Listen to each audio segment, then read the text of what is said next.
Hello friends, मैं आशा करता हूं आप सभी बहुत अच्छे होंगे। आप सबों का एरोडाइट इंस्टीट्यूट के द्वारा हमारे यूट्यूब चैनल में आप सबों का हार्दिक अभिनंदन और स्वागत है। दोस्तों, पिछले क्लास में हमारा आपके साथ डिस्कशन हो रहा था यूनिट्स एंड मेजरमेंट का। फर्स्ट हमने लेक्चर देखा था, उसमें हम लोग बताए थे यूनिट्स क्या होता है और मेजरमेंट क्या होता है, और मेजरमेंट की आवश्यकता क्यों हुई, यूनिट्स की आवश्यकता क्यों हुई। जब से दुनिया बना है तब से फिजिकल क्वांटिटी का हम लोग मेजरमेंट करते आ रहे हैं, और हमने ये भी देखा था कि जब से दुनिया बना है तब से मेजरमेंट का जो वर्क हो रहा था, मेजरमेंट जो हम लोग कर रहे थे वो अपने सुविधा अनुसार कर रहे थे, क्योंकि हमारे पास न ही उस समय कोई स्केल था, न ही कोई वाट था, कोई भी यूनिट्स हमारे पास स्टैंडर्ड यूनिट नहीं थे। जैसे कि एक रूम का लंबाई मेजरमेंट करना होता था तो हम लोग वहां पे हैंड का यूज करते थे, या फिर डिस्टेंस मेजर करना पड़ रहा होता था तो हम लोग फुट का यूज करते थे। बट ये कन्वीनियंट नहीं था दोस्तों। तो इसको कन्वीनियंट बनाने के लिए सारे देश के जो अथॉरिटी थे, साइंटिस्ट थे, वो फ्रांस के सेरस में जो ऑफिस है वेट एंड मेजरमेंट ऑफिस, वहां पे बैठे सारे देश के साइंटिस्ट, और वहां पे बैठने के बाद हमें सबसे पहले 7 फंडामेंटल क्वांटिटी प्रोवाइड किए थे, 7 फंडामेंटल क्वांटिटी प्रोवाइड किए थे, और उनका जो डेफिनेशन दिए थे उन्होंने स्टैंडर्ड डेफिनेशन, वो क्या डेफिनेशन था तो मैंने पिछले क्लास में आपको बताया था। 2 स्टैंडर्ड डेफिनेशन के बारे में बताया था हमने। फर्स्ट हमारे पास जो था वो आपका लेंथ,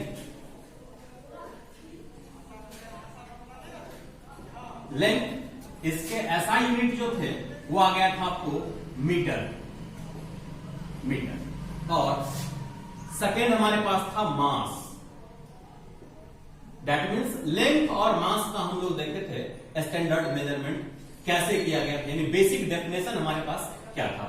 आज हम लोग बात करने वाले हैं टाइम के बारे में। ठीक है दोस्तों, देखेंगे टाइम का मेजरमेंट कैसे किया गया था।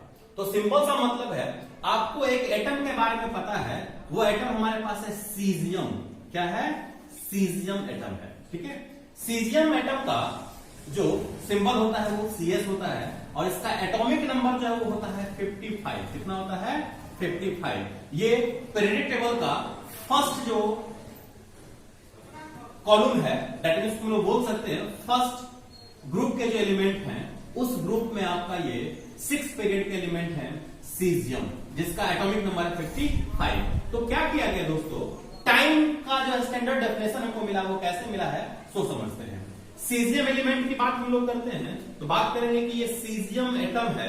सीजियम एटम का ये first orbit, second orbit, third, fourth, 5, और इस प्रकार से ये आपका 6 ऑर्बिट होता है। ठीक है, आपको पता है कि फर्स्ट ग्रुप के जो एलिमेंट होते हैं उसके लास्ट ऑर्बिट में एक इलेक्ट्रॉन इंटर होता है। ठीक है, इस प्रकार से, और पीछे जो भी आपका ऑर्बिट है वो 2n² फॉर्मूला पे क्या होता है, इसमें इलेक्ट्रॉन होते हैं वो सजे होते हैं। तो हुआ क्या, सीजियम एलिमेंट का जो है इसके इस एलिमेंट को लेकर के और टाइम का जो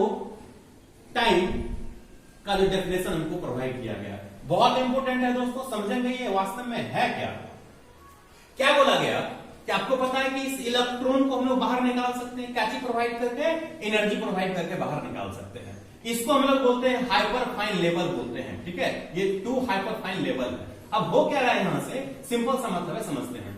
इस इलेक्ट्रॉन को हम एक एनर्जी प्रोवाइड करते हैं, दैट इज कॉल्ड, इसको लोग बोलते हैं आयोनाइजेशन एनर्जी बोलते हैं। That means the minimum energy that is required to take out and conduct electron from the outermost orbit. ठीक है, तो इससे हम लोग क्या किया, इस इलेक्ट्रॉन को निकालने के लिए हमने कुछ इसको एनर्जी प्रोवाइड किया, और यहां से ये इलेक्ट्रॉन बाहर जंप कर गए। ठीक है, अब ये बाहर जब जंप कर गया तो ये जगह हमारा क्या बच गया, वैकेंट बच गया। ठीक है, क्या बच गया, वैकेंट बच गया। तब होता क्या है, ये जगह वैकेंट बचने के बाद इस ऑर्बिट के जो इलेक्ट्रॉन थे वो इलेक्ट्रॉन वह भी क्या चाहता है कि हमको एनर्जी मिले और मैं भी यहां से क्या हूं, इस ऑर्बिट से निकल करके बाहर हो जाऊं। तो हुआ क्या, इस ऑर्बिट के जो इलेक्ट्रॉन है वो इलेक्ट्रॉन माना कि यहां से जंप करके कहां गया, इस जगह पे मूव किया। ठीक है, ऐसे अब इस जगह पे मूव करके जब यहां पर गया तो ये जगह खाली हो गया। बात समझ में आ रही है दोस्तों।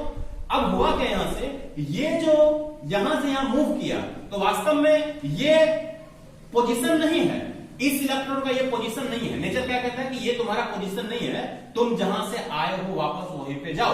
तो ये क्या होता है, इलेक्ट्रॉन जो है अपने पोजीशन पे वापस जाता है। तो जैसे ही यहां से वापस बैक जो मूव कर रहा होता है, तो जैसे ये मूव किया फिर से अपने पोजीशन पे आया, तो आने के बाद क्या होता है कि इसको एक काइनेटिक एनर्जी मिल जाता है। इस कारण से ये मूव किया और इसका एनर्जी तो स्टॉप किया नहीं, यहां से जब ये मूव करता है इसको एक काइनेटिक एनर्जी प्राप्त हो गया, जिसके कारण से ये फिर यहां से क्या किया गया, इस लेवल पे मूव किया। यहां पे आने के बाद इसका एनर्जी जीरो नहीं हुआ, फिर इसके पास कुछ ना कुछ पोटेंशियल एनर्जी स्टोर हो गया। फिर ये क्या होता है, ये यहां से फिर कहता है कि नहीं आपके पास एनर्जी है, आप जिस पोजीशन से आए उस पोजीशन में जाओ। तो फिर ये यहां पे क्या होता है, यहां से यहां मूव करता है। सिंपल सा मतलब है कि आप देख रहे हो कि आपने देखा होगा स्विंग देखा होगा या फिर पेंडुलम देखे होंगे। तो ये मीन पोजीशन है, इसको हमने थोड़ा सा एनर्जी प्रोवाइड किया तो ये कहां गया, इस जगह पे गया। यहां पे आने के बाद क्या होता है कि ये रुक गया, अब इसके पास एक एनर्जी स्टोर हो गया। तो यहां पे इसका तो पोजीशन है नहीं, इसको बोला जा रहा है कि अपने पोजीशन पे वापस जाओ। तो फिर ये क्या होता है, बैक यहां पे आ गया। अब यहां पे जैसे ये मूव किया है, इसके अंदर एक एनर्जी आ गया है, इसका ये रुकता नहीं है, फिर क्या हुआ, बैक यहां पे मूव गया।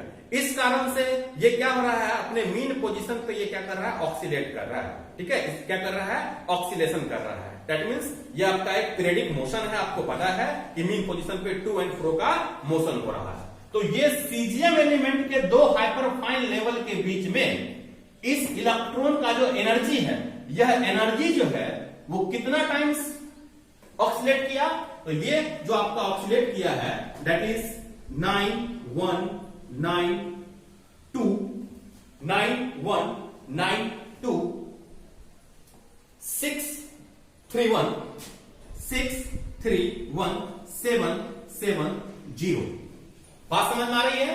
इतना टाइम्स क्या होता है इसका, इतने टाइम्स जो है ये ऑक्सीलेट करता है दो हाइपरफाइन लेवल के बीच में, और इसी टाइम पीरियड को कितना बोला गया, 1 सेकेंड बोला गया दोस्तों। कितना बोला गया, 1 सेकेंड। ठीक है, बात समझ में आ रही है दोस्तों? 1 सेकेंड का स्टैंडर्ड डेफिनेशन क्या मिला हमको यहाँ पे, तो सीजियम एटम जो है सीजियम 133, सीजियम 133 का क्या मतलब है, ये इसका एटॉमिक नंबर है। सीजियम 133 का मतलब होता है कि सीजियम के आइसोटॉप होंगे। ठीक है, मतलब atomic number same but masses are different. ठीक है, तो यहां पे क्या कहा जा रहा है, 133 एलिमेंट जो है सीजियम का, उसके दो हाइपरफाइन लेवल के बीच में एनर्जी का जो रिपीटेशन हो रहा है, पीरियडिक मोशन हो रहा है, वो कितना टाइम्स हो रहा है, इतना टाइम्स हो रहा है, और इसी टाइम पीरियड को कितना बोला गया, 1 सेकेंड बोला गया दोस्तों। तो आपको 1 सेकेंड का डेफिनेशन समझ में आया, ये था हमारे पास 1 सेकेंड का स्टैंडर्ड डेफिनेशन। तो लेंथ समझ में आ गया था, मास, टाइम। नेक्स्ट हमारे पास क्या है दोस्तों, नेक्स्ट हमारे पास जो है वो आपका है टेम्परेचर। क्या है, टेम्परेचर। फोर्थ में हमारे पास है टेम्परेचर।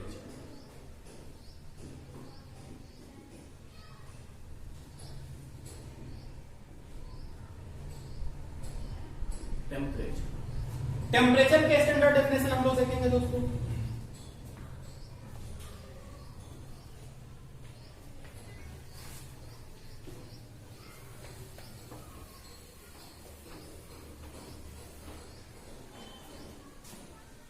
टेम्परेचर का जो स्टैंडर्ड डेफिनेशन हमको मिला है वो पहले हम लोग समझते हैं क्या होता है।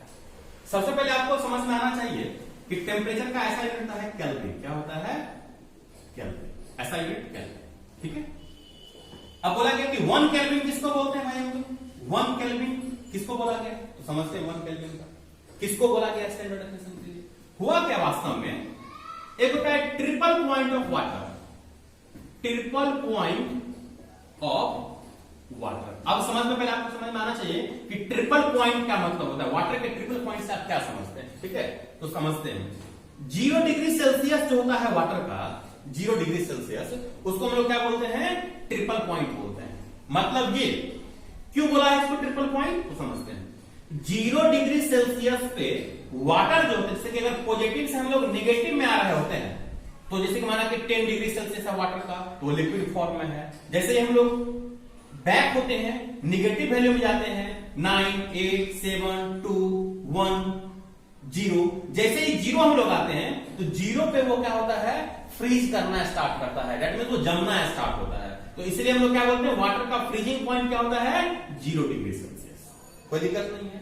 उसी प्रकार से और निगेटिव में जाएंगे हम लोग -1, -2, -3, -4, तो ये क्या हो जाएगा, वो आपका हार्ड होता चला जाएगा, आइस फॉर्म हो जाएगा। ठीक है, तो स्टार्टिंग पॉइंट क्या था 0 डिग्री सेल्सियस, फ्रीजिंग पॉइंट क्या हो जाएगा 0 डिग्री सेल्सियस। ठीक है, उसके बाद नेक्स्ट हम लोग बात करते हैं, जैसे माइनस में है आपका -10, तो वो आइस बना हुआ है। अब उसका टेम्परेचर हम लोग बढ़ाते हैं धीरे धीरे, तो क्या हो जाएगा -9, -8, -5, -2, -1, 0। अब जैसे वो 0 आया वहां से, जब हम लोग टेम्परेचर इंक्रीज कर रहे हैं तो 0 पे फिर वो आइस जो था आपका वो मेल्ट करना स्टार्ट करता है। क्या करता है, मेल्ट होना स्टार्ट होता है। तो 0 डिग्री सेल्सियस से फिर क्या बन जाता है, वाटर का मेल्टिंग पॉइंट बन जाता है, मतलब आइस का मेल्टिंग पॉइंट क्या हो जाएगा 0 डिग्री सेल्सियस। ठीक है, तो आपने क्या देखा 0 डिग्री सेल्सियस पे 2 पॉइंट है, फ्रीजिंग पॉइंट भी है और मेल्टिंग पॉइंट भी है। और एक आपको पता है बॉइलिंग पॉइंट क्या होता है। तो बॉइलिंग में होता क्या है दोस्तों, तो बॉइलिंग में होता है कि जो वाटर जो होते हैं ना वो इवोपोरेट होते हैं। ठीक है, आपको पता होना चाहिए, आप देखते होंगे कि जो आइस से भी क्या निकलता है वहां से इवोपोरेट होता है। ठीक है, किसी भी टेम्परेचर पे क्या होता है, इवोपोरेशन हो रहा होता है। जैसे सिंपल सा मतलब है, हमारे पास वेट क्लोथ से भीगा हुआ कपड़ा है, उसको हम लोग क्या रखेंगे, संडे में रखेंगे, या फिर संडे हो या नहीं हो, टेम्परेचर कुछ भी हो, वो धीरे धीरे क्या होता है ड्राई हो जाता है। इसका क्या मतलब हुआ है, वो इवोपोरेट हुआ है। तो किसी भी टेम्परेचर पे क्या होता है, वाटर जो होते हैं वो इवोपोरेट होते हैं। तो हम लोग ऐसा कह सकते हैं कि 0 डिग्री सेल्सियस पे भी इवोपोरेशन होता होगा। तो आप क्या देख रहे हैं कि 0 डिग्री सेल्सियस जो है उसकी फ्रीजिंग हो रहा है, उसी पे क्या हो रहा है, आपको मेल्टिंग हो रहा है, और वहीं पे आपका इवोपोरेशन भी हो रहा है। ठीक है, तो इसलिए हम लोग बोलते हैं कि 0 डिग्री सेल्सियस जो होता है वाटर का वो ट्रिपल पॉइंट होता है। कोई दिक्कत नहीं है दोस्तों। अब हुआ क्या कि वाटर का जो ट्रिपल पॉइंट था, उस ट्रिपल पॉइंट को क्या किया गया, एक स्केल में यानी ट्यूब में, ठीक है, टेम्परेचर मेजर करने वाला जो एक डिवाइस होता है थर्मोमीटर, लेबोरेटरिकल थर्मोमीटर, तो वहां पे क्या किया गया, इस ट्रिपल पॉइंट ऑफ वाटर को क्या किया गया 273.16 इतने फ्रैक्शन में क्या किया गया, डिवाइड किया गया। ठीक है, इतना फ्रैक्शन में इसको डिवाइड किया गया, इतने पार्ट में बांटा गया, और वो जो 1 पार्ट उसका हुआ, ठीक है, उस 1 पार्ट को क्या बोला गया, 1 केल्विन बोला गया। अंडरस्टैंड, बहुत इजी है। बस आपको एनसीईआरटी में जो आपको दिया गया डेफिनेशन, उस डेफिनेशन को आप रट सकते हैं, बट सबसे पहले जरूरी क्या होता है उसको समझना। ठीक है, और फिजिक्स हमारा ऐसा सब्जेक्ट है जिसमें आपको मैथमेटिक्स और थ्योरी जो हमारे पास होता है, ठीक है, अंडरस्टैंडिंग, वो दोनों आपको बेहतर होना चाहिए, तभी जाके आपका कंसेप्ट जो है वो दोस्तों क्लियर होने वाला है। तो बात समझ में आ रही है, टेम्परेचर का स्टैंडर्ड डेफिनेशन 1 केल्विन हमको कैसे मिला, कि ट्रिपल पॉइंट ऑफ जो वाटर होते हैं उसको क्या किया गया 273.16 फ्रैक्शन में बांटा गया, और उसका 1 फ्रैक्शन जो था उसको क्या बोला गया 1 केल्विन बोला गया। These are the standard definition of temperature. ठीक है, ऐसे बना। नेक्स्ट हमारे पास है दोस्तों, नेक्स्ट हम लोग बात करेंगे इलेक्ट्रिक करंट। क्या बात करेंगे, इलेक्ट्रिक करंट। ये भी हमारे पास बेसिक क्वांटिटी है, इलेक्ट्रिक करंट।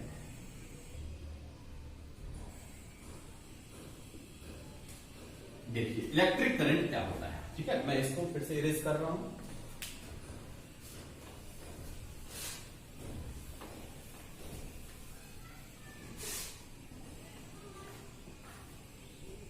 इलेक्ट्रिक करंट क्या किया गया, इसमें 2 इनफाइनाइट वायर लिया गया।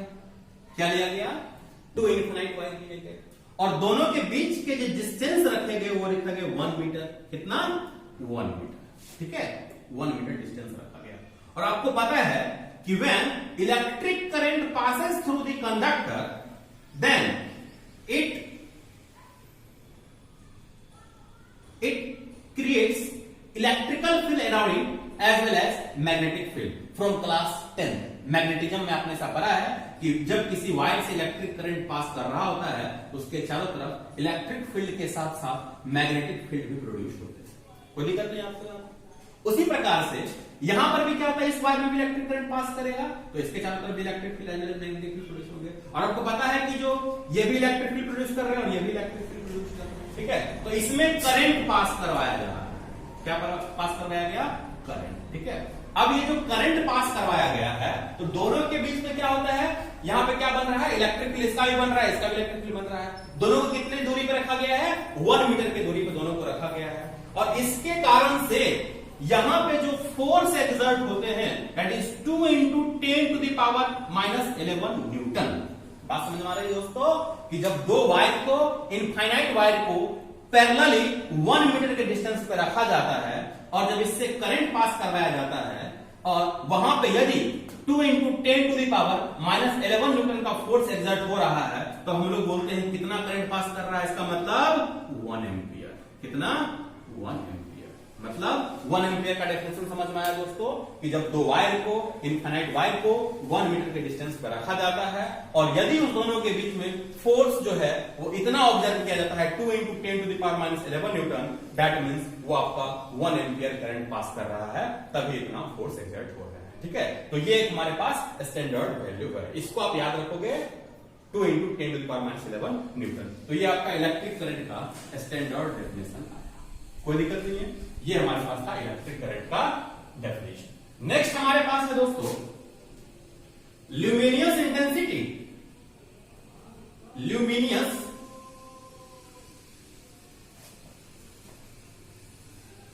इंटेंसिटी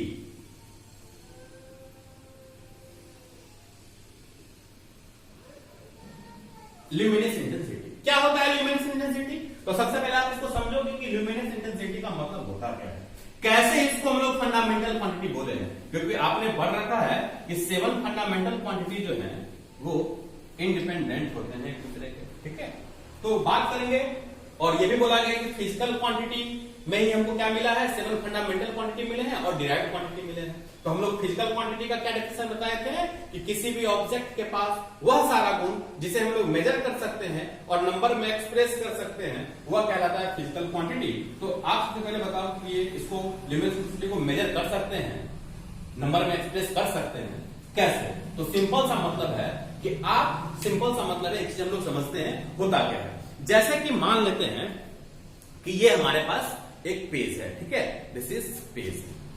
अब इसमें आप देखोगे क्या है, आप देख रहे हो कि इधर ब्लैंक है, ठीक है, दिस साइड ब्लैंक है, ठीक है, और इधर कुछ जो है सो लिखा हुआ है। ठीक है, आप ये एक्सपेरिमेंट करके देखोगे, सिंपल सा मतलब है कि ये आप देख रहे हो कि इस साइड से लाइट जो है ज्यादा आ रहा है और इस साइड से लाइट कम है। तो इधर जो लिखा हुआ चीज है, अगर मैं क्या हो रहा हूं, इस साइड से देख रहा हूं तो हमको जो है वो दिखेगा उस साइड क्या लिखा हुआ है। ठीक है, भले मैं पढ़ नहीं सकता हूं लेकिन वो क्या लिखा हुआ हमको वहां पे विजिबल हो रहा है। बात समझ आ रही है?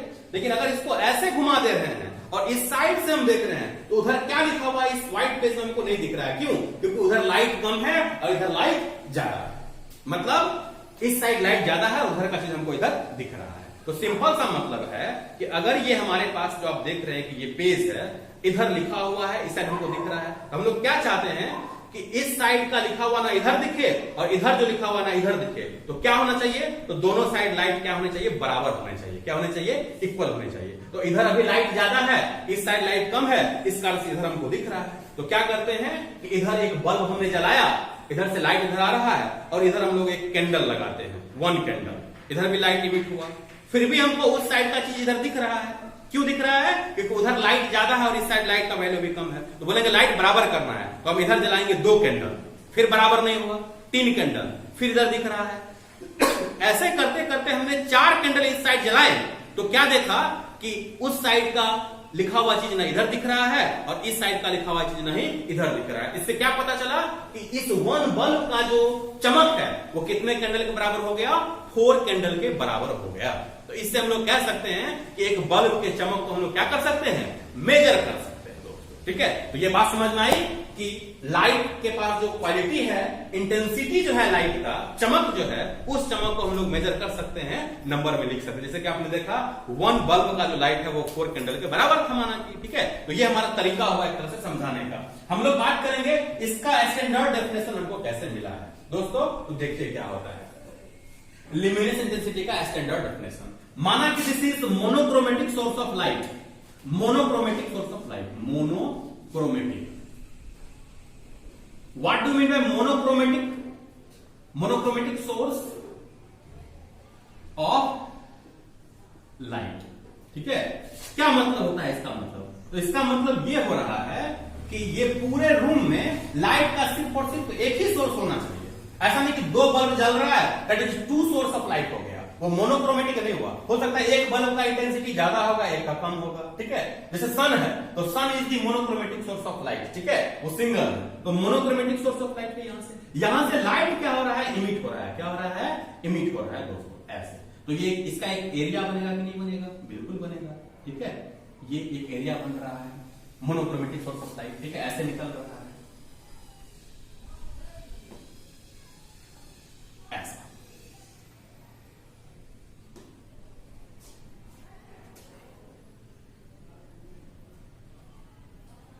दिस इज, यहां से लाइट इमिट हो रहे हैं और इस तरह से वो फैलता चला जा रहा है, ठीक है।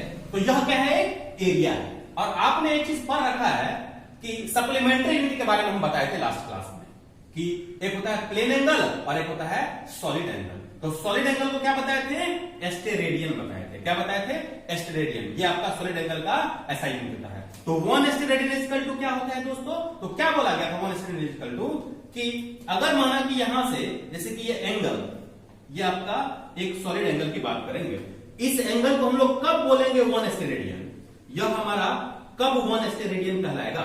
तो ध्यान देते हैं, इसका जो एरिया है, दिस इज द एरिया, यह एरिया, ये जो लाइन है आपका, तो दो लाइन का जो एरिया होगा ना, उस एरिया के बराबर यदि यह एरिया हो जाएगा तो उस समय हम लोग क्या बोलते हैं कि ये एंगल जो आपका है वह 1 एस्टेरेडियन कहलाएगा। फिर से समझते हैं, एक हमारे था प्लेन एंगल, क्या था, प्लेन एंगल। प्लेन एंगल का मतलब क्या है, जैसे ये थीटा हो गया, क्या हो गया, थीटा। तो हम बोलेंगे कि इसका ऐसा यूनिट क्या हो जाएगा भाई, इसका होगा रेडियन, ठीक है।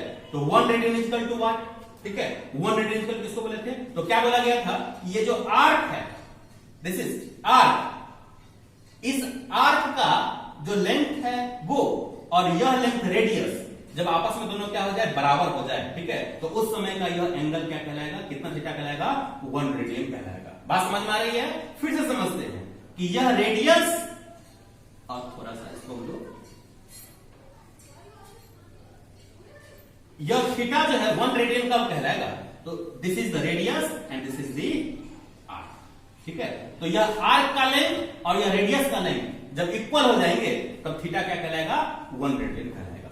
कोई दिक्कत नहीं है। उसी प्रकार से सॉलिड एंगल की बात करेंगे हम लोग, सॉलिड एंगल की बात करेंगे हम लोग, सॉलिड एंगल, ठीक है। तो सॉलिड एंगल में क्या कहा जा रहा है, मान लें कि इसको हम लोग बोलते हैं 1 ओमेगा, ठीक है, यानी ये ओमेगा से डिनोट किया हम लोग सॉलिड एंगल, तो इसे इसको थीटा बोला, उसको फिर ओमेगा बोला, ठीक है। तो माना कि ये सॉलिड एंगल है हमारे पास, क्योंकि इसका वॉल्यूम है कुछ ना कुछ, तो कब बोलेंगे कि 1 एस्टेरेडियन, इसका ऐसा यूनिट क्या होता है सॉलिड एंगल का, इसका होता है एस्टेरेडियन, ठीक है। तो 1 एस्टेरेडियन इज इक्वल टू व्हाट, किसको बोलेंगे 1 एस्टेरेडियन, तो समझते हैं कि यह जो रेडियस आपका है, यहां से यहां भी आपका लेंथ गया है, तो ये दो लेंथ जो होगा, इस दो लेंथ का जो एरिया बनेगा, दो लेंथ को हम लोग एरिया बनाएंगे, यदि दोनों को मल्टीप्लाई करेंगे तो वह एरिया, इस एरिया के यदि क्या होता है बराबर हो जाएगा, तो समझेंगे यह थीटा जो हमारे पास किसके बराबर है, 1 एस्टेरेडियन के बराबर है। कोई दिक्कत नहीं है दोस्तों, चलो ठीक है, ठीक है। मान लिया कि हमारे पास 1 एस्टेरेडियन है, ठीक है, ऐसा। अब क्या हो रहा है, यहाँ पे हम लोग बोल रहे थे कि मोनोक्रोमेटिक सोर्स ऑफ लाइट, और हम लोग इसको डिफाइन करने वाले हैं ल्यूमिनस इंटेंसिटी को, ठीक है। तो होता क्या है तो समझते हैं। माना कि ये मोनोक्रोमेटिक सोर्स ऑफ लाइट है, और इस मोनोक्रोमेटिक सोर्स ऑफ लाइट का फ्रीक्वेंसी जो है दोस्तों, ये आपका है 540 into 10 to the power 12 hertz. ये फ्रीक्वेंसी है किसका, मोनोक्रोमेटिक सोर्स ऑफ लाइट का, ठीक है। अगर कोई सोर्स ऑफ लाइट जो है उसका फ्रीक्वेंसी है इतना 540 into 10 to the power 12 hertz, ऐसा हो तो पर एस्टेरेडियन मतलब एंगल कितना है सॉलिड, 1 एस्टेरेडियन। तो पर एस्टेरेडियन में इस एरिया पे जो आपका जो लाइट का जो इंटेंसिटी होता है ना, वो होता है 1/623, दैट इज 683 वाट पर एस्टेरेडियन। मतलब ये बोला गया है, फिर से ध्यान देते हैं, मोनोक्रोमेटिक सोर्स ऑफ लाइट होना चाहिए, थीटा कितना होना चाहिए, 1 एस्टेरेडियन, ठीक है। तो पर एस्टेरेडियन में लाइट का जो इंटेंसिटी होना चाहिए वो कितना होना चाहिए, 1/683 वाट। मतलब 1/683 वाट पर रेडियन आपका क्या होना चाहिए, लाइट का यहाँ पे इंटेंसिटी होना चाहिए जब उसका सोर्स ऑफ लाइट का frequency 540 into 10 to the power 12 hertz हो, तब उस समय हम लोग बोलते हैं, वो बोला गया स्टैंडर्ड डेफिनेशन बोला गया है इसके लिए, दैट इज कॉल्ड, वो कहलाता है 1 candela. 1 candela, what is candela? ऐसा यूनिट ऑफ ल्यूमिनस इंटेंसिटी। बोला जाएगा कि 1 कैंडेला लाइट किसके बराबर होता है, तो क्या बोला गया है कि मोनोक्रोमेटिक सोर्स ऑफ लाइट का फ्रीक्वेंसी इतना होना चाहिए और तब जाके पर स्टेरियन में इतना वाट यदि लाइट वहां पे आ रहा है उस एरिया पे, दैट इज कॉल्ड 1 कैंडेला के बराबर होता है। This is the standard definition of luminous intensity. ठीक है, नेक्स्ट हमारे पास है दोस्तों 7th नंबर की जो हम लोग बात करते हैं वो हमारे पास आ जाता है मोल, यानी amount of substance, amount of substance, amount of substance. ठीक है, अब ये भाई अमाउंट ऑफ सब्सटेंस क्या है, तो सिंपल सा मतलब है, यदि आपको क्या किया जाएगा, बोला जाएगा एक मुट्ठी अगर बालू दे दिया जाएगा, सेंड दे दिया जाएगा, अब बोलेगा उसमें सेंड का पार्टिकल कितना है। ठीक है, तो आप कैलकुलेट कर सकते हो, बोलोगे नहीं ये तो इम्पॉसिबल है।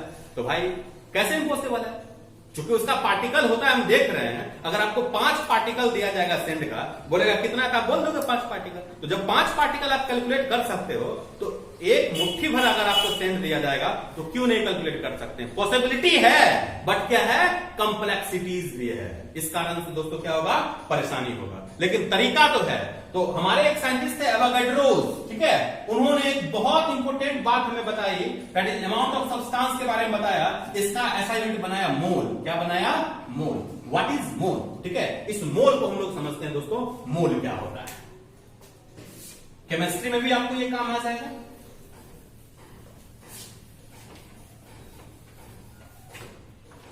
मोल, ठीक है, इससे पहले हम लोग समझते हैं डजन का मतलब समझ में आता है दोस्तों, क्या होता है डजन का मतलब समझ में आता है, पता है आपको 1 dozen is equal to 12, very simple. बोलेंगे 1 डजन राइस, 12 क्या हो जाएगा, चावल। बोलेंगे 1 डजन बनाना, 12 बनाना। बोलेंगे 1 डजन हाउस, 12 हाउस, मतलब 1 डजन कोई भी चीज, तो दैट इज 12। उसी प्रकार से बोलता है कि 1 mole is equal to what, तो डजन एक प्रकार का नंबर का यूनिट है, उसी प्रकार से मोल भी जो है ना, ये किसका यूनिट है दोस्तों, हम लोग कह सकते हैं ये नंबर का यूनिट है। कौन से नंबर का यूनिट है, तो बोला गया कि बहुत बड़े नंबर का यूनिट है। कितना बड़ा है, तो देख लेते हैं। तो 1 मोल इक्वल टू होता है 6.022 into 10 to the power 23 number, बहुत बड़ा नंबर है, बात समझ में आ रही है ना, 6.022 into 10 to the power 23 number, इसी को एवोगाड्रो नंबर कहा गया है। ठीक है, तो आप समझते हैं यहां पे क्या बोला गया है। आपको पता है कि 1 मोल में इतना नंबर, अगर बोला जाएगा कि 1 मोल बनाना, तो 6.022 into 10 to the power 23 number of बनाना, कोई दिक्कत नहीं है दोस्तों। चलो ये समझना, तो बोले कि इसका स्टैंडर्ड डेफिनेशन मतलब 1 मोल में क्या बोला गया भाई, तो समझते हैं 1 मोल में क्या बोला गया। बोला क्या गया, कार्बन का नाम आप सुने होंगे, कार्बन एटम का, बिल्कुल सुने हैं। तो कार्बन एटम का आइसोटॉप भी होता है, तो कार्बन 12 का नाम सुनेंगे। व्हाट इज कार्बन 12, तो बोला गया है क्या कि एटॉमिक नंबर जो इसके हो जाएंगे कितने होंगे, 6, और इसमें number of electron, number of neutron जो होगा वो भी क्या होगा, 6। तो नंबर ऑफ एटॉमिक नंबर 6, यानी प्रोटॉन का नंबर 6, और नंबर ऑफ न्यूट्रॉन भी कितने होंगे, 6। तो 6 6 12, और आपको पता है कि एक प्रोटॉन का मास जो है वो न्यूट्रॉन के मास के बराबर होता है अप्रोक्सीमेटली। तो हम लोग दोनों का मास के रूप में कंसीडर कर सकते हैं कि दोनों का मास क्या है, इक्वल है। तो अब क्या क्या है दोस्तों कि कार्बन का जो 1 एटम होता है, एक एटम, ठीक है, तो कार्बन के 1 एटम की बात जब हम लोग करते हैं वहां पे दोस्तों, तो बोला गया है कि चलो ठीक है 1 एटम है, ये बात हमको समझ में आ रही है। कार्बन का एटॉमिक नंबर है 12। अब ये बोला जाएगा कि कार्बन का जो होता है मास में क्या होता है, यानी कार्बन का मास यूनिट क्या होता है, तो बोलते कार्बन के एक एटम का जो मास होता है वो होता है 12 AMU। 12 AMU, what is AMU भाई, तो सिंपल सा मतलब है कि सबसे छोटा मास कौन से एलिमेंट का होता है, तो बोला गया हाइड्रोजन का। हाइड्रोजन के एक एटम का मास कितना होता है, 1 AMU। इसी को हम लोग बेस मान लिए हैं, एटॉमिक मास यूनिट, ठीक है। तो ये आपका हाइड्रोजन का 1 एटम का मास कितना होता है, 1 AMU। कार्बन के एक एटम का मास कितना होता है, 12 AMU। क्यों, क्योंकि हमें पता है कि हाइड्रोजन के पास सिर्फ और सिर्फ एक प्रोटॉन ही होता है, और कार्बन के पास क्या होता है आपका 6 प्रोटॉन है और 6 न्यूट्रॉन भी है। और आपको पता है कि जैसा न्यूट्रॉन प्रोटॉन का मास बराबर होता है, इसलिए हम लोग 6 और 6 12। तो कार्बन के एक एटम का मास 12 AMU और हाइड्रोजन के एक एटम का मास 1 AMU। कोई दिक्कत नहीं है। तो क्या किया गया है, बोला गया इसको ग्राम में कन्वर्ट करो। तो कैसे करेंगे ग्राम में, तो बोला गया कि इस 12 AMU को क्या कर दो, इसको ग्राम कर दो। यदि हम लोग इसको 12 ग्राम कर देते हैं तो इसमें कितना नंबर ऑफ एटम आ जाएगा, क्योंकि 12 AMU कार्बन का मतलब था 1 एटम ऑफ कार्बन, और इसको यदि 12 ग्राम बना दो तो कार्बन के कितना एटम आ जाएंगे, तो बोलेगा 6.022 into 10 to the power 23 number. बात समझ आ रही है, कार्बन का एक एटम का मास 12 AMU और कार्बन के इतने एटम का मास क्या हो जाएगा 12 एटम। उसी प्रकार से हाइड्रोजन के एक एटम का मास 1 AMU और हाइड्रोजन के इतने एटम का मास कितना 1 ग्राम।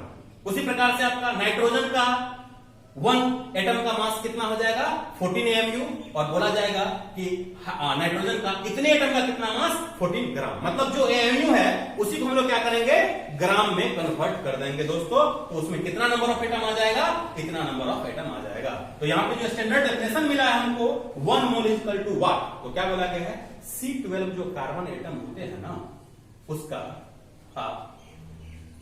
1/12 फ्रैक्शन कर दो।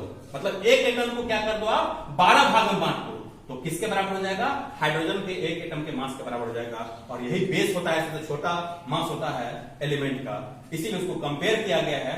कार्बन 12 का एक एटम का 12वां भाग होता है वह बेस यूनिट के बराबर होता है, दैट इज 1 मोल कहलाता है दोस्तों। ठीक है, तो ये हमारे पास था 7th जो हमारे पास फंडामेंटल क्वांटिटी है इसके बारे में।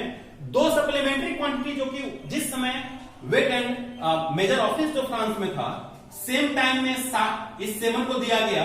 उसके बाद 20 साल के बाद जो सेकंड वहां पे मीटिंग जो अरेंज हुआ था, सेकंड कॉन्फ्रेंस जो हुआ था, उसमें क्या हुआ था दोस्तों, 2 यूनिट ऐसे थे जो बच गए थे, दैट इज प्लेन एंगल और सॉलिड एंगल। उसके बारे में मैंने आपको बताया कि प्लेन एंगल किसको बोलते हैं, सॉलिड एंगल किसको बोलते हैं, उसको बोला गया सप्लीमेंट्री यूनिट। आज के लेक्चर में हमारा यहीं तक रहेगा, फिर नेक्स्ट लेक्चर में मैं आपको बताऊंगा कि सिस्टम ऑफ यूनिट जो थे उसको लिखने का क्या क्या तरीका है, कैसे हम लोग सिस्टम ऐसा यूनिट को लिखते हैं और उसका एडवांटेज क्या होता है ऐसा यूनिट का, ऐसा यूनिट का एडवांटेज क्या है, क्यों ऐसा यूनिट बोला गया। और भी हमारे पास यूनिट के सिस्टम है, CGS है, FPS है और MKS है। ठीक है, तो MKS को ही ऐसा यूनिट मान लिया गया। क्यों माना गया, क्या क्या कठिनाई आई, उस समय में कौन से देश ताकतवर थे जिन्होंने इस बात पे अरे रहे कि नहीं हमारा सिस्टम यूज होना चाहिए पूरे कंट्री में, वो सारा बात मैं बताऊंगा। बहुत इंटरेस्टिंग दोस्तों फिजिक्स लगेगा आप लोगों को, बस आप शुरू से लास्ट तक जो है उसको देखते रहिए और आपको जो है सारा वीडियो लेक्चर हमारा प्रोवाइड हो सके, इसलिए हमारे लिंक को सब्सक्राइब करें। Okay, thank you.